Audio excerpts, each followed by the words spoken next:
नमस्कार बच्चों, स्वागत है आपका अपने YouTube चैनल हरियाणा सेंट्रल पर। कल के ज़बरदस्त मैसेजेस आ रहे हैं, फ़ोन कॉल्स आ रही हैं और थोड़ा काम की वजह से भाई वीडियो नहीं बना पाए, नहीं तो कल शाम को ही बना देते, एक ही वीडियो बना पाए। तो मुद्दा ये है कि कल मुख्यमंत्री ने प्रेस कॉन्फ्रेंस की थी, ठीक है। और वो मैंने आपको पहले भी बोला था कि भाई उनके 9 साल पूरे हो चुके हैं गवर्नमेंट के, भाजपा के, और वो आपका वो करेगी, कोई दिक्कत वाली बात नहीं है, वो आपकी कॉन्फ्रेंस करेगी। पिछली बार जो तेवर थे मुख्यमंत्री साहब के, अब की बार वो तेवर आप देखने को मिल सकते हैं। पिछली बार तो क्या बोला था, अब की बार तो ये बोला है, आपने भी ध्यान से सुना होगा कि आलोचना करने वालों का एक तरीका होता है, अपना तरीका, वो आलोचना करते हैं। तो मुख्यमंत्री साहब को अब कम से कम ये तो हो गया है कि मुंह मुंह वो नहीं बोलना है भाई, कुछ भी मुंह में आया वो बोल दिया, ठीक है। लेकिन समस्या वहीं की वहीं है। कुछ लोग, अब तो मैं लोग ही बोल लूँगा उनको, कुछ लोग वहाँ जाते हैं पंचकुला और मुलाकात करते हैं, और किससे मुलाकात करते हैं वो अभी आपको पता है। उससे मुलाकात जो जेन्युइन बच्चे हैं वो पहले भी कराए थे, कोई सार्थक वहाँ से रिजल्ट निकला नहीं था। अब सरकार पर दबाव है, 1 साल रह गया चुनाव का, ठीक है। उसके अलावा जो आपके लोकसभा चुनाव है वो नज़दीक हैं। कुछ लोग ये कह रहे हैं कि टेंशन मत लो, 56-57 का नतीजा आएगा। वो झूठ बोल रहे हैं, फिर से यही बात बोल रहा हूँ। वो क्या बोल रहे हैं, झूठ बोल रहे हैं। उनको फिर मतलब ही नहीं है हरियाणा के बच्चे से, ठीक है। जिस मुद्दे पे उनको बोलना चाहिए वो मुद्दे पे वो बोल नहीं रहे। हरियाणा का कोई भी अध्यापक उस मुद्दे पे नहीं बोल रहा है जिस मुद्दे पे बोलना चाहिए। सिर्फ आपको बरगलाने के लिए, सिर्फ अपने व्यू बढ़ाने के लिए, अपने सब्सक्राइबर बढ़ाने के लिए अनर्गल सरगल बातें की जा रही हैं। जब आपको पता है सिंगल बेंच ने रिजल्ट रद्द किया हुआ है, किस बेस पे किया हुआ वो भी आपको पता है कि भाई जब तक फर्जी नंबर 5 नंबर नहीं निकलेंगे वो प्रोसेस आगे नहीं बढ़ पाएगी।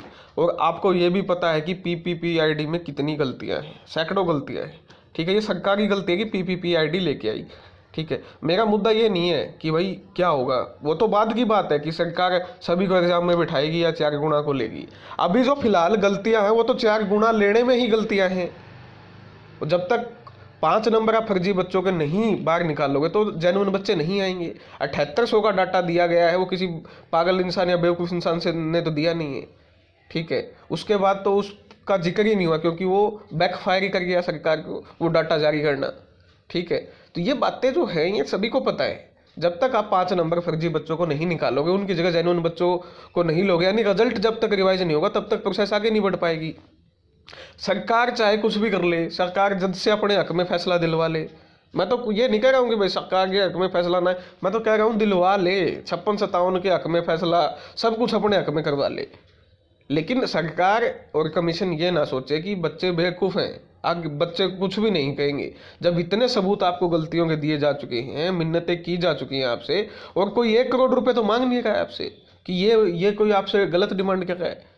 बच्चे आपसे पेपर में बैठने का आपका खुद का हक मांग रहे हैं, और पेपर में बैठने के हक से भी पहले ये कह रहे हैं कि आप इन गलतियों को सुधारो। भाई कंडीशन 4 गुना रखो, चाहे 25 गुना रखो, चाहे क्वालिफाई करो, वो मुद्दा ही नहीं है। अब पहले मुद्दा तो ये गलतियां तो ठीक कर लो, ये फर्जी बच्चे तो बाहर निकाल लो एक बार। उसके बाद आपके अंदर थोड़ा मोटा दिल है, आपको अगर ये समझ है कि पिछले 4 साल से हरियाणा के बच्चों ने दर दर की ठोकरें खाई हैं, खून के आंसू रुलाए हैं आपने, तब भी आपके अंदर थोड़ा मोटा ये बचा हुआ है। जो आपके सलाहकार हैं या जो ये चिंटू मिंटू आपसे मिलने जाते हैं वहाँ, अगर चिंटू मिंटू मिलने जाते हैं ना तो कम से कम जेन्युइन बात बोल के आते तो अभी तक समाधान हो जाता। इनका एक ही काम है वहाँ जाके सिर्फ और सिर्फ डिले करवाना चीज़ों में, और कोई काम नहीं है इनका। ये जेन्युइन मुद्दे पे नहीं बोलते। किसको नहीं पता कि कट ऑफ कितनी 70 से 65 कर दी, EWS के 12, BCB के 10 से गुणा बराबर से ऊपर कैंडिडेट बुला रखे हैं। अलग अलग क्वालिफिकेशन की पोस्टों को एक क्वालिफिकेशन ग्रुप में रखा हुआ है। फीमेल सुपरवाइजर की पोस्ट का जेंडर फीमेल है, उसकी कट ऑफ आपने एक लगा रखी। वहीं प्रूफ रीडर उर्दू की आपने अलग लगा दी, हिंदी की आपने अलग लगा दी। उसी ग्रुप में 4 पोस्टों की आपने कट ऑफ अलग लगा दी, बाकी की जिनकी क्वालिफिकेशन अलग है उनकी लगाई नहीं। ये क्या है, ये क्या दर्शाता है? डे बाय डे में 41 क्वेश्चन रिपीट करते हो आप, डे बाय डे में, और वही एजेंसी आपके कम से कम कितने 15 पेपर लेती है, 1500 क्वेश्चन, एक भी क्वेश्चन रिपीट नहीं होता है। समझने की बात है। इतनी बड़े लेवल पे 56 ग्रुप में चीटिंग होती है, बच्चों को पंचकुला जाना पड़ता है, आपका बताने की सर इतने बड़े लेवल पे चीटिंग हुई। वो चीटिंग कैसे हुई? डी ग्रुप में नहीं हुई वो चीटिंग, डी ग्रुप में नहीं हुई। मास्टर तो वही थे जिनकी ड्यूटी लगाई थे, स्कूल भी मैक्सिमम वही थे, डिस्ट्रिक्ट भी वही थी। वहाँ चीटिंग क्यों नहीं? जब आपने ऊपर से किसी ने बोला है कि हाँ भाई खुला छोड़ दो सिस्टम, तभी तो जाके इतने बड़े लेवल पे चीटिंग हुई थी वो। तो ये सारी चीज़ें समझने की हैं। और फिर मैं आपको कह रहा हूँ, जब तक ये समाधान नहीं होगा, जब तक आप 5 नंबर फर्जी बच्चों के नहीं निकालोगे, आपको भी पता है, सरकार को पता है, मुख्यमंत्री को पता है, सभी को पता है कि 5 बच्चों फर्जी नंबर 5 बच्चों ने लिए हैं, सभी को पता है। जब तक इन 5 नंबर नहीं निकालोगे, रिजल्ट रिवाइज नहीं होगा, तब तक प्रोसेस आगे नहीं जाएगी। ये जानबूझ के ज़बरदस्ती कुछ करवा के, कुछ भी करवा के अगर अपने हक में फैसला लेते तो सुप्रीम कोर्ट अभी है, और जिस दिन ये मामला सुप्रीम कोर्ट में गया उस दिन पूरी भर्ती को ख़त्म किया जाएगा। क्योंकि सुप्रीम कोर्ट पहले देखेगा, ये चीज़ देखेगा कि किस बेस पे सिंगल बेंच ने रिजल्ट रद्द किया है, सबूत क्या है। अगर वहाँ थोड़ी सी भी उनको लगता है कि हाँ बिल्कुल जेन्युइन किया है, तो वो फिर आपकी पूरी भर्ती को पे झटका लगेगा। मैं तो चाहता हूँ कि सुप्रीम कोर्ट में केस ना जाए, इसलिए बार बार सरकार को समझा रहा हूँ। लेकिन कुछ लोग हैं जो वहाँ पर उल्टी शिक्षा दे के आ रहे हैं। तो कमाल की बात यह है कि अगर फैसला पलटना होता ना, तुम इतने तो समझदार, तुम वकीलों इसको जजमेंट सुप्रीम कोर्ट इनको हाई कोर्ट को समझो। अगर फैसला पलटना होता तो सरकार को 5 ने पूरा जोर लगाया, सरकार ने 5 अगस्त को कि भाई ये फैसला पलट दो, फैसला पलट दो। हाथ खड़े कर दिए थे डबल बेंच ने, डिविजनल बेंच ने, ना जी हम किस बेस पे फैसले को पलटे? परमिशन ले लो पेपर लेने की, फैसला नहीं पलटा जाएगा, सबूत इतने हैं आपके खिलाफ। कल को सुप्रीम कोर्ट में मामला चला गया और हमारे फैसले का, सुप्रीम कोर्ट में मामला जाने का मतलब क्या है? डबल बेंच के फैसले का रिव्यू होना। सबसे पहले सुप्रीम कोर्ट में जाएगा कौन? इसलिए तो जाया जाएगा ना कि डबल बेंच ने जो फैसला दिया है उसको रिव्यू कीजिए। अगर वो रिव्यू में कुछ गड़बड़ मिलता है तो सुप्रीम कोर्ट तो फिर उसकी जांच होगी कि भैया आपने ये इतना मतलब स्ट्रेट फॉरवर्ड फैसला घुमा फिरा के मतलब आपके खिलाफ क्यों दिया इनके, जब इतने सबूत हैं तो इसलिए डबल बेंच ने आपका 5 अगस्त को फैसला नहीं पलटा। अगर पलटना होता तो अब तक 2 महीने, अगस्त सितंबर अक्टूबर 3 महीने हो चुके हैं, फैसला कब का पलट चुका होता। तो इतना आसान नहीं है ये, जितना ये आसान कुछ लोग इसको बता रहे हैं। तो स्पष्ट बात है, काफ़ी बच्चे चिंता में है कि इन्होंने ऐसा कर दिया वैसा कर दिया। कुछ नहीं किया भाई उन्होंने। जब तक 5 नंबर बच्चों के नहीं हटेंगे, चाहे 10 बच्चों के 5 नंबर हटें, रिजल्ट दोबारा आएगा, दोबारा से आपको कट ऑफ लगानी पड़ेगी। अब उस कट ऑफ में आप सभी को बुलाओ या 4 गुना बुलाओ, वो आगे की बात है। अलग अलग क्वालिफिकेशन की अलग अलग कट ऑफ आपको लगानी पड़ेगी, बराबर कैंडिडेट आपको लेने पड़ेंगे। और इसके सबूत जो है, जिसको सबूत चाहिए HPSC की वेबसाइट पे देखे, लगातार 3 दिन से जाके मैं बता रहा हूँ। HPSC की साइट पे 20 से 25 रिजल्ट हैं, प्रॉपर 4 गुना लिए हैं, ठीक है। तो जो ये जाके मिल के आ रहे हैं, हवा में जो तीर उड़ा रहे हैं ना, ये सिर्फ आपको बरगलाने का काम है। HPSC के रिजल्ट जाके देख सकते हो, प्रॉपर 4 गुना पे लिए उन्होंने, प्रॉपर 4 का मतलब 4, एक भी ज़्यादा नहीं, ठीक है। अगर इनको 4 गुना पे लेने हैं तो प्रॉपर 4 गुना लेने पड़ेंगे, पॉलिसी का उल्लंघन नहीं कर सकते हैं बीच में, ठीक है। तो ये आपको समझना पड़ेगा। सबूत HPSC के हैं। किसी भाई के दिमाग में खराबी हो, मानसिक रूप से परेशान हो रहा हो या समझने की कोशिश ना कर रहा हो, तो वो HPSC के रिजल्ट जाके देख ले, ठीक है। और HPSC ऐसा कमीशन है जिसको आज तक कोई हरा नहीं पाया है अभी तक। इतनी लीगल स्ट्रॉन्ग टीम है उनके पास, उसको हराना नामुमकिन है। तो आप जाके HPSC का देख लो। क्या सोचते हो तुम? ये सबूत लगते हैं वहाँ, ठीक है ना, ये सबूत लगे HPSC के जाके वहाँ कि इन्होंने प्रॉपर कैसे रिजल्ट निकाला जी, देख लो। ये कोई इंग्लैंड का कमीशन नहीं है, ये आपका अपने हरियाणा कमीशन है, ठीक है। तो समाधान तो 1 मिनट में हो सकता है भाई, मैंने तो पहले ही बोला है, समाधान 1 मिनट में हो सकता है। ये अलग अलग कट ऑफ लगा दें, फर्जी बच्चों के नंबर बाहर कर दें। इनके पास टाइम ही टाइम था। 3 महीनों में इन्होंने किया क्या? एक पेन से उठा के इधर से A से लेके B भी नहीं लिखा इन्होंने, आप सभी को पता है। समाधान करना होता तो 2 मिनट में इनके पास समाधान है। इन्होंने पेन भी नहीं उठाया भाई, सिंगल गलती इन्होंने नहीं की, वो मतलब इन्होंने ठीक नहीं की, वो सभी के सामने है। अब जो मेन चीज़ें वो आ जाते हैं जो हरियाणा के किसी अध्यापक ने नहीं उठाई और ना उठा रहा है, क्योंकि उनको मतलब नहीं है आपके उससे। ये देखिए भाई, ये झारखंड के मुख्यमंत्री हैं, क्या कहा इन्होंने? इनके विधानसभा का अंतिम सत्र चल रहा, वो अंतिम दिन था सत्र का। CM ने कहा झारखंड में किसी बाहरी व्यक्ति को नहीं लेने देंगे नौकरी। और एक हमारे मनोहर लाल खट्टर जो छाती पीट पीट के कहते हैं कि आ जाओ मैं नौकरी दे रहा हूँ, आ जाओ, मैंने 15 साल की लिमिट हटा के डोमिसाइल की 5 कर दी। हरियाणा से मुख्यमंत्री को मोह है क्या? मोह है या नहीं है, ये बता दो मेरे को।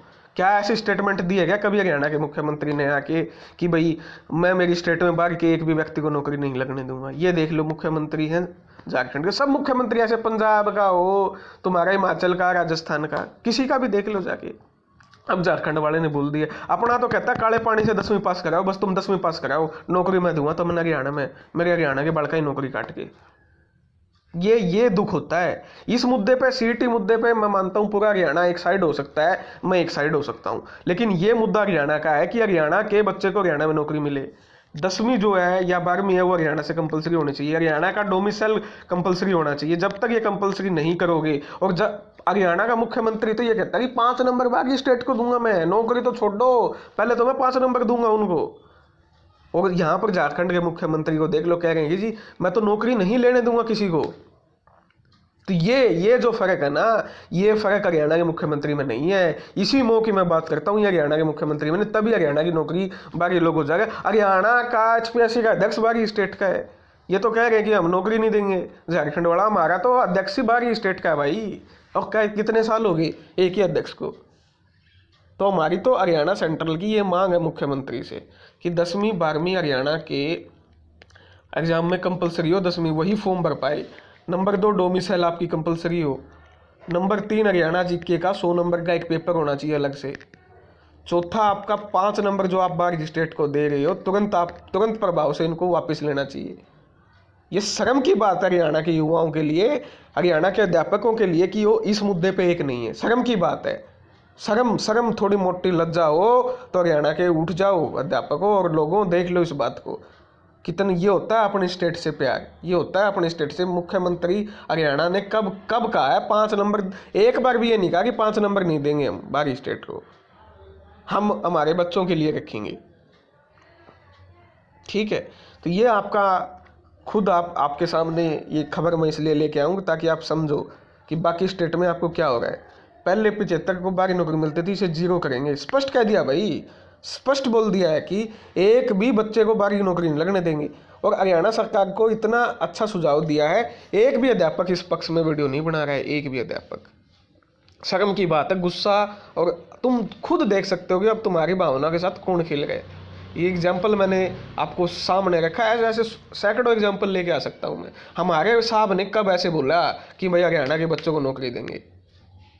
5 नंबर बाहरी को देने का काम किया हमारे मुख्यमंत्री साहब ने।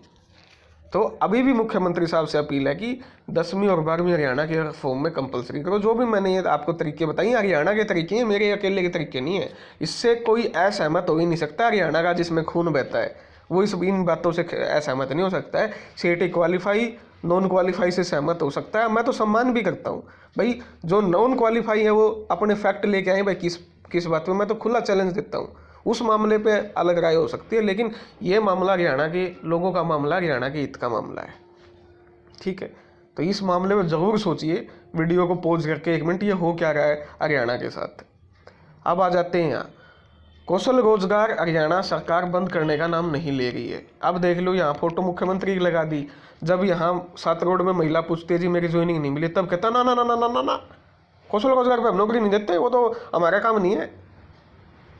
देख लो, और इसमें मुझे मैसेज करके बता दो, पर्सनली बता दो जी मैं इस बंदा न जानू हूँ और ये बहुत गरीब है, वो नौकरी ला गया। मेरा दोस्त है, मनरेगा की मजदूरी करता है परिवार, और खुद भी मनरेगा की मजदूरी करता है बेचारा। 25 फॉर्म भर लिया, एचकेआरएन के एक फॉर्म में भी नाम नहीं आया। पता ही नहीं एचकेआरएन में कौन लग रहा है, किसको नौकरी दे रहे हैं, किसको यूनिवर्सिटियों में। सारी यूनिवर्सिटी भर दी इन्होंने एचकेआरएन से, सारी की सारी यूनिवर्सिटियों की कोई भी पोस्ट खाली नहीं है जो C ग्रुप की और D ग्रुप की होती। पता ही नहीं कौन लग रहा है। उठाओ, मुख्यमंत्री सामने उठा के ले आऊँगा मैं। कल मुख्यमंत्री ने बोला कि रेट, मेरे पास ये शिकायत आती है कि आपकी सरकार में रेट बढ़ गए। शिकायत को नहीं साहब है, सच्चाई है वह, भ्रष्टाचार के रेट बढ़ रहे हैं आपकी सरकार में। ठीक है, वो रोहतक वाली वीडियो मैं अपलोड करूंगा, आज देखना मुख्यमंत्री किस बड़े लेवल पे विरोध हुआ है। पहले 150 देते थे, अब इनके विरोध हुआ, विधानसभा में ये मामला उठा तो ये 100 नंबर का कर दिया क्राइटेरिया। अब यहाँ देखो 100 नंबर किसको मिल रहे हैं, जिसकी 180 से कम, ये देखो ये रहा, जिसकी इनकम 1 लाख से रुपए तक है उसको 40 अंक देंगे। कौन सा क्राइटेरिया है जिसको नौकरी दे रहे हैं? TGT, PGT, income tax inspector, ये कर क्या रहे हैं ये भाजपा वाले? आप ये तो देखो, 1 लाख से जिसकी इनकम कम है सीधे 40 नंबर, वाह भाई वाह। उम्र के 10 नंबर, स्किल के 5 नंबर, शैक्षणिक योग्यता के 5, योग्यता जो पढ़ाई है उसके 5, और जिसका 1 लाख तक इनकम कम है उसने 40, सामाजिक आर्थिक मानदंड के अलग से 10 नंबर, यानी 50 नंबर हो गए टोटल। सीटी पास के 10, सरकारी अनुभव के 10। सरकार मुख्यमंत्री को समझना चाहिए, जिसके वोट आप लेना चाहते हो ना साहब, वो मिल लिया आपने 2019 में। अब ये वोट आपने सोच रहे हो कि अगर आप पिछड़ा के आप वोट ले लोगे, इस चक्कर में जो आप ये ऊपर वाला ना खुश करने लग रहे हो, इसका झटका आपने बड़ा जोर का लगेगा। लगा लो, कोई बात नहीं, हमने भी बेरा किसने नौकरी लगाने लग रही हो लगाओ, कोई दिक्कत नहीं। हरियाणा के कौन कौन नौकरी लगाने लग रहा है सबने बेरा है। ये किस बेस पे ये नंबर 40 नंबर देने लग रहे हो? एक तो मुख्य प्रधानमंत्री तो बोला मेरिट का बेस पर नौकरी दूंगा मैं, और ये आपको नौकरी फ्री में बांट रहे हैं भाई, बोल गए जिसके। इनको पेपर दुआओ भाई, पेपर आज कौन भारत में पूरे विश्व में है कि इस आधार पे नौकरी देता है? कमाल की बात होगी। ये प्राइवेटाइजेशन नहीं है तो और क्या है? ये हरियाणा के लोगों को ये पहले तो इतना एक स्ट्रैटेजी होती है, पहले तो इतना तड़पा दो, इतना तड़पा दो कि वो बस 10,000 रुपये में भी काम करने के लिए तैयार हो जाए। ये साइकोलॉजिकल एक स्ट्रैटेजी होती है। फिर उसके ऊपर ये थोड़ा ऐसा मारो कि हाँ वो खुश हो जाएगी, क्योंकि पहले इतना तड़प चुका है, अब तो वो 20,000 रुपये भी कमाने के लिए कहीं ना कहीं भागेगा वो। तो ये वाला इन्होंने काम कर दिया। पूरे भारत में नहीं है। प्रधानमंत्री मोदी कहते हैं कि बिना पेपर के मैं नौकरी नहीं दूंगा किसी को। तुम्हारा खुद का मुख्यमंत्री बिना पेपर के फ्री की नौकरियां बांट रहा है, किसी को ये नहीं पता कि इनमें नौकरियां कौन लग रहे हैं। बिना पेपर की नौकरियां। शैक्षणिक योग्यता के 5 नंबर है, सिर्फ 5 नंबर, यानी जो पढ़ाई की है आपने, हरियाणा के बच्चे ने पढ़ाई की है ना, 5 नंबर है उसके, 5 नंबर। छोड़ दो भाई, ये तो खुद गए है। भाजपा सरकार ये कहेगी पढ़ाई छोड़ दो, बस खाली बैठ जाओ करा, तुम्हारी इनकम 1 लाख हो जाएगी और मैं नौकरी दे दूंगा तने।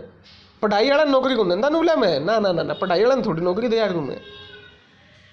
ये कमाल की बात है। मैं तो नुकवा सीटी पास ने 10 नंबर दूंगा, और मैं नुकवा जिसकी इनकम 1 लाख तक कम है उसने 1 लाख है उसने 40 नंबर दूंगा। दोहरी बातचीत करने लग रहे हो। सीटी वाला ने 10 नंबर की करण की लग रही है अच्छी, में नौकरी किसने देने लग रही है? ये बात आपको समझनी पड़ेगी। बड़ा गंभीर मामला है ये वाला, मामला भी बहुत गंभीर है। इससे पहले वाला भी बहुत गंभीर मामला है, किसको नौकरियां मिल रही हैं, और इससे पहले वाला तो जो सीटी पे बात हुई है वो तो बहुत गंभीर मसला है। तो सारी बातें मैंने आपको बता दी हैं। कुछ बच्चे पूछ रहे थे 170 में टेक्निकल के कितने हैं, ठीक है, वो भी मैं बता देता हूँ। आज काफ़ी मैसेज आए हुए हैं। 1,70,00,000 में टेक्निकल के। टेक्निकल में कोई कंपटीशन नहीं है भाई। जो टेक्निकल की तैयारी कर रहे हैं, एक पोस्ट पे 2 बच्चे हैं टेक्निकल पे, ठीक है, यानी आपको एक बच्चे को ही पीछे छोड़ना है। तो अपनी तैयारी कीजिए, टेक्निकल में आपको नौकरी मिल जाएगी। तो मेरी तरफ से ये सारी बातें थी।